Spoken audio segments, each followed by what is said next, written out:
Welcome to video 4.2. Are we there yet? Calculating period over period changes.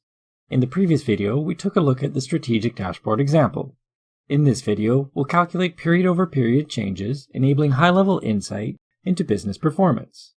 In a period over period visualization, we compare one period's performance with the previous period's performance. For example, in a year-over-year chart, we want to understand how we did this year compared to last year. We're looking for change. This is arguably calculus for dashboards. A period over period analysis is essentially the derivative of the original metric. So for example, if sales are positive but flat, that is, the same every period, then there is no growth. If sales are greater each period than the previous period, then there is flat positive growth. And when the sales are accelerating, growing faster each period than they grew the previous period, then there is steady increasing growth. One more example, which we'll see again later this video, if sales jump, that is increase and then plateau, we'll see a growth spike, a brief period of growth. Alright, let's get started. I've gathered the raw data we'll need for this example in Code Files, Section 4, PBIX, Section 4 Data.pbix. Pop over to the Data panel. As we've seen before, we have a groceries table with products and their prices. We have an orders table with counts and discounts, and they're joined to customer by an invoice table with Chaz our dates. First, similar to what we did in Section 1, we need to create a table with total grocery sales. Click Edit Queries. We'll create a new table by merging queries for groceries and orders. Drop down Merge Queries and choose Merge Queries as New. We want to left join groceries onto orders on Product ID, so we start with orders in the top dropdown, then groceries in the bottom dropdown, and we select both product ID columns to indicate how to join them. The join kind should be left outer, so click OK. Now we have a table in each row under groceries.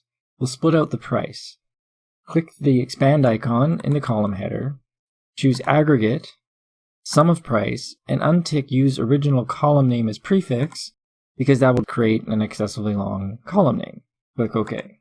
Let's call the new table grocery sales here in the query settings. And now we can close and apply our new query.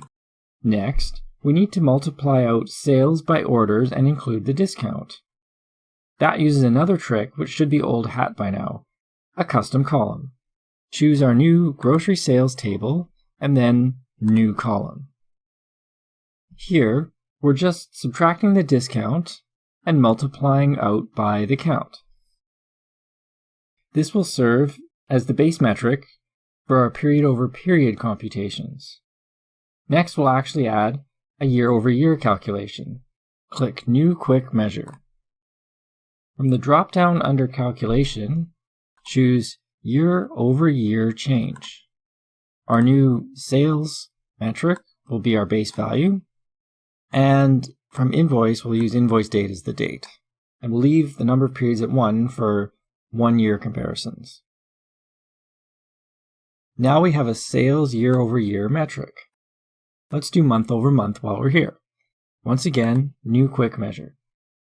From calculation, month over month change, our base value remains sales from grocery sales, and our date is again invoice date.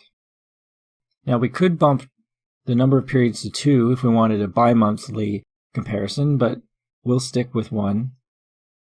Note in the code this warning that we'll need date hierarchies for our time axis. Now let's build the report.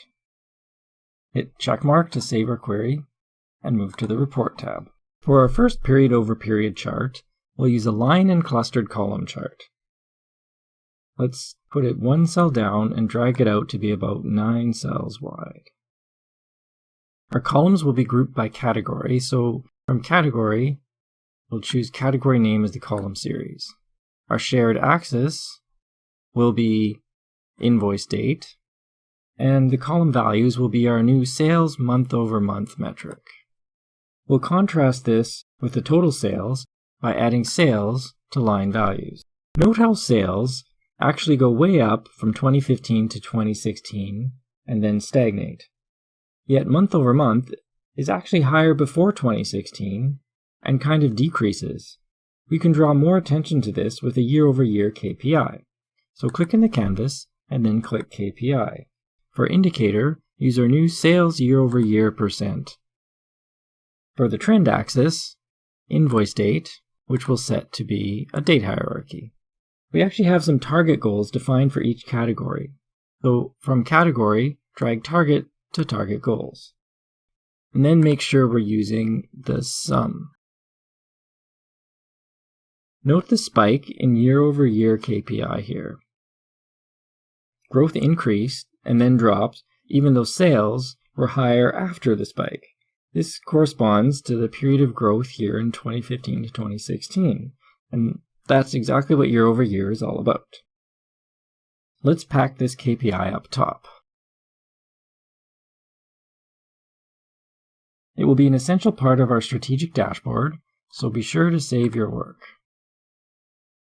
In the next video, we'll explore bullet charts.